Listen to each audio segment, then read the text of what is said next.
Hey, Tony Gaskins here. Now popping in. Now this is a special video because I had someone sign up for a session, and instead of the session, because the session was going to be on Valentine's Day, asked that I do a video instead.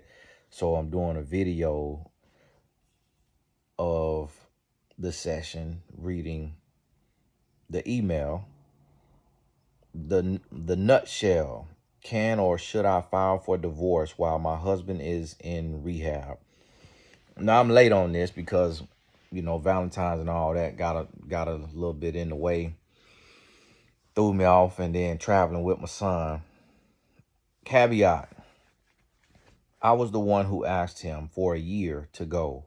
I finally left him right after New Year's, left the state, left Minnesota where we lived, but retained separate residences since we married in July of 2021 due to his ongoing drug issues and cheating with his baby mama. I know.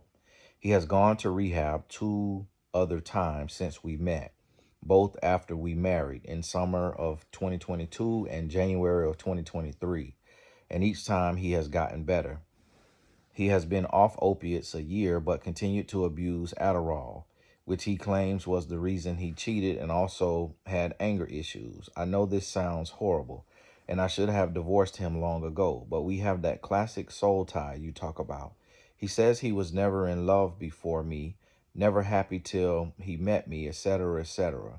I know.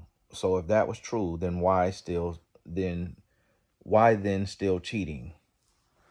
I honestly don't think he's gone 4 weeks without cheating on me in 3 years and lying. Always blame the drugs, which he and baby mama both did. I don't take any drugs or me not moving in with him. If we lived together like a real husband and wife, I wouldn't do XYZ. And my counter: you have to earn my trust by first doing XYZ consistently, then we can live together. At any rate, I left, as I said, early January. Didn't talk to him 2 weeks, then slowly started talking again, at which point he said he wanted to go to rehab to save his marriage so we could finally begin our life together. I said, okay. He found the rehab himself, arranged the insurance payment. I didn't do anything as I had in the past. He entered rehab Monday, drove himself 3 hours as I'm still in Florida at my mom's. I never thought he would go for a month. Miss his son's 10th birthday. Son is with baby mama. 3 days in, though, I had that gut feeling he was lying to me slash cheating, or at least not acting like a husband slash acting single in rehab. He snuck his phone in and then used the "I have to keep it off except when I call you" line so he could have it both ways. Talk to me once, twice a day for a minute or two, feel good, re his wife, while I feel nauseous constantly and like I can't eat slash sleep thinking of him and there emotionally and physically bonding with another woman. He and I fell in love 3 dates. He's in there another 25 days at this point. And if I try to express how I'm feeling, he'll say, I'm here for you. The only reason I'm here is to save my marriage, and you're not making it easy on me. If you want a divorce, I'll leave right now. So I have the guilt of him finally working on himself slash his sobriety, and now I'm not being a supportive or good wife. The guilt is killing me and also making me feel like I'm adding to the good feelings he's probably having with a new woman who gets him. I'm stuck in limbo again. I'm stuck in hell. I finally felt ready to divorce him before he went to rehab. Thinking obsessively of him while he's barely taking 2 minutes of his day for me. Why sneak your phone in then? And the 2 days I didn't respond, he blew up my phone with calls and texts. But as soon as I talked to him, suddenly he didn't have a minute to spare. His phone was off almost the whole time. Maybe a 10-minute phone call before bed at 9:30 allegedly. Oh, I left in January due to continued lying about taking Adderall and raging slash cheating. But then I'll ask myself, what if it's a case of the boy who cried wolf and this time he's not cheating and I'm destroying us slash our marriage when he's finally doing the right thing, what I've been wanting and waiting for since we met. even if that's only maybe a 5% chance? Should I try and wait out the rehab month and see if he's changed? We dated a year before we married, and yes, he cheated then too with baby mama, who he never married. Thank you, Tony, so much for your videos and your time and wisdom. God bless you and your family. Now, first, I want to start with you first because you're the one that wrote in. So I want to talk to you as far as yourself, and then we will address him. So first, taking ownership. He cheated in the year that y'all were dating before marriage, and you decided to stay. Take that ownership. He cheated with his baby mama, who he has a connection with that he will never have with you because she has his 10-year-old son. So even if you have a child from him, she has his first child. So that connection is that connection, and it can never be changed, can never be replaced. And he obviously has a very, very strong soul tie with her. He has a soul tie with you, but it's not as strong as the one he has with her. Now take that ownership right there as well. Another thing is you also are playing mind games because you up and left the whole state, which you did not need to do because you have your own place. So there's no need to leave the whole state. But if the raging is what made you leave the state, then I get it. But you leave the state, you don't talk to him for 2 weeks. So it's basically like you ghost him. But then you start back talking to him, and then he says he want to go to rehab. So he going to up you one and show you he's serious because he want to win. So he go to rehab, and then he sneak his phone in, which you confused by, but he should be able to talk to somebody while he in there. Maybe they let him use the house phone. But while he in rehab working on himself, because of the trauma that you felt, or for whatever reason, you worried about him building emotionally and physically with another woman, which speaks to the level of insecurity that you have because of the things that he has done, I'm assuming.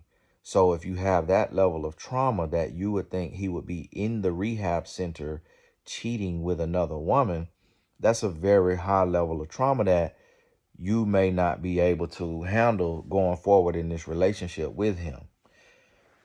Now, then you out and about, you living your life, meaning you able to answer the phone, and then you ghost them and don't respond for 2 days, but it was for no reason. All he was calling you, and you say his phone was off most of the time except for around 9:30 or whenever he would turn it on. So that means that he snuck it in, and maybe he was telling the truth that he turned it on to call you, but he called you and then he can't reach you for 2 days. So naturally, he don't know if you dead. He don't know if you got in a car wreck. He don't know if you done went and got you a drug because of stress that he putting you through.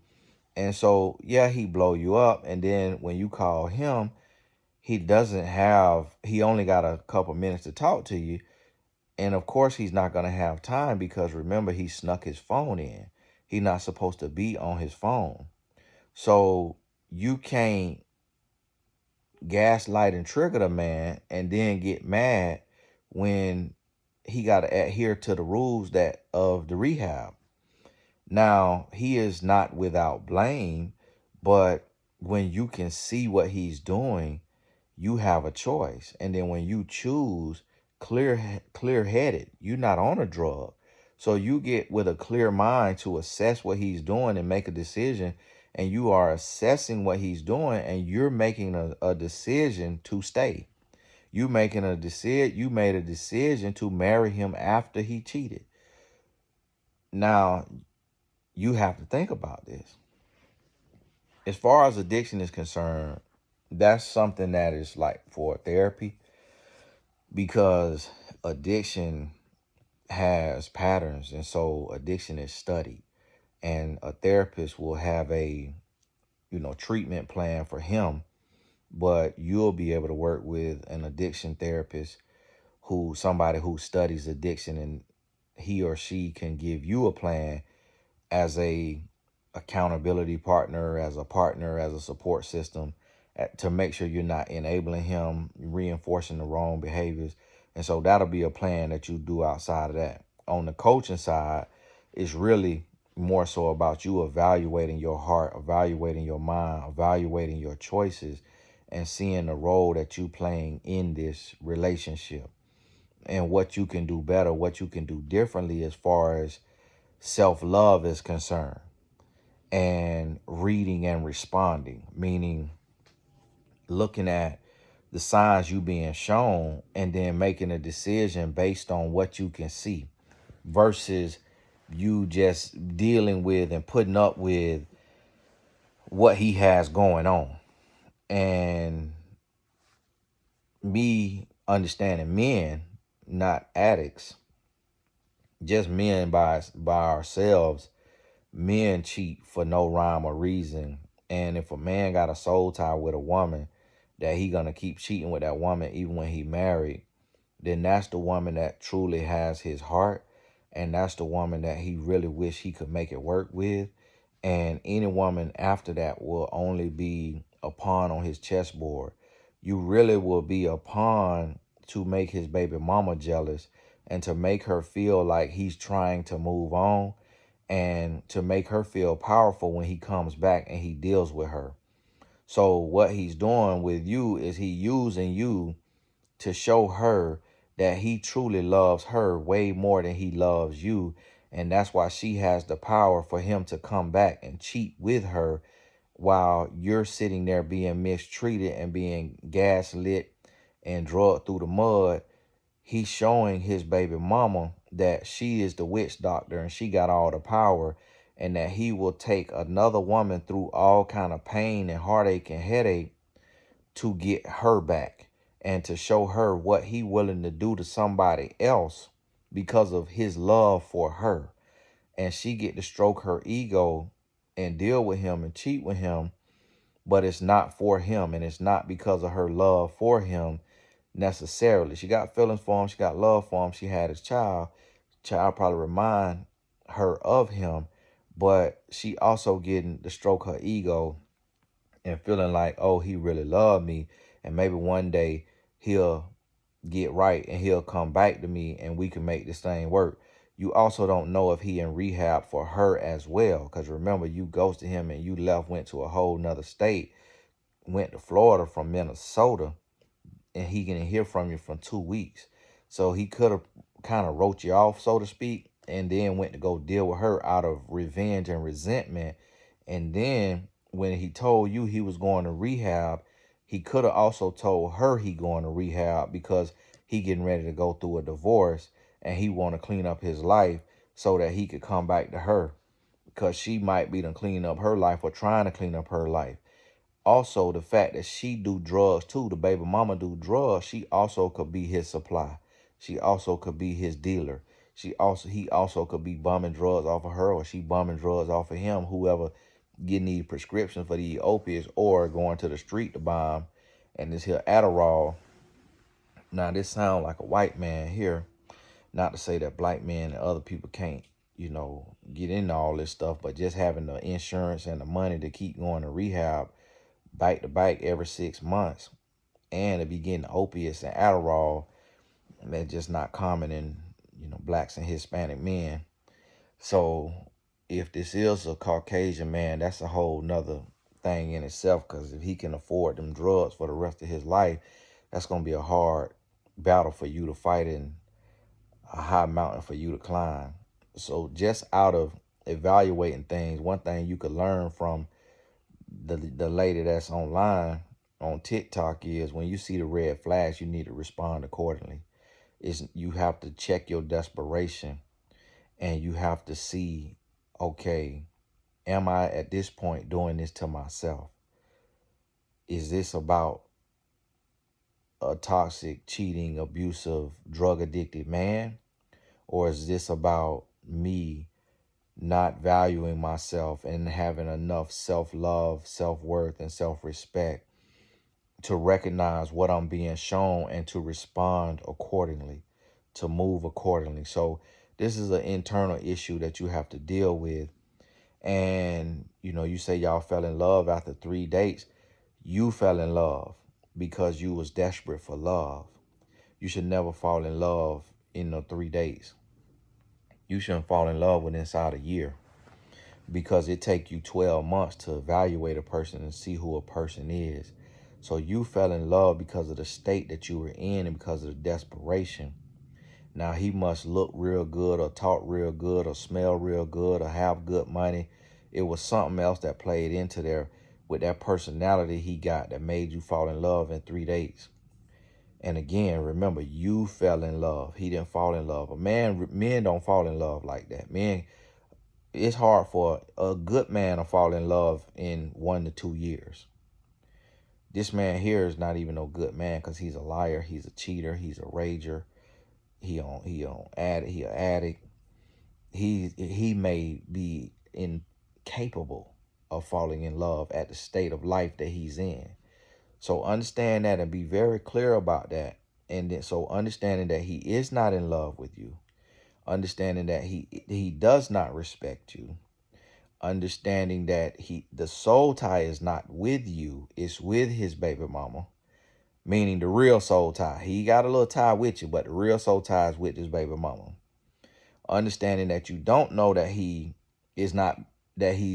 being faithful in rehab, and that you don't trust it yourself. Understanding that he could be in rehab as a play for the ex-wife too, because he don't believe you're gonna ultimately stay, and that he believe you're gonna self-sabotage it by, operating from insecurity and past trauma. So you end up checking yourself out of relationship anyways, and he get credit for pretending to go work on himself while also using that as a double up for the baby mama. Understanding all of that, then ask yourself, should you stay or should you leave? And sit on that right now. And he already cheated, so the covenant is broken. So you wouldn't be wrong to divorce. And there are people who get a divorce, get their life together because they got married too soon, get their life together and get back together. That could happen as well. So let that be a consideration for you as well. Hey, this is Tony Gaskins. God bless you. For those of y'all who sign up for a session and would rather it be done this way, I'm okay with it, because you could watch this 50 million times, where sometimes in a session your head be running. My sessions are closed here soon because I don't want them to run into April. So right now they booking in March, and I don't want them to go into April because I'm supposed to be in England, and I don't want to be coaching at all these random times. But hey, God bless y'all. We'll talk soon.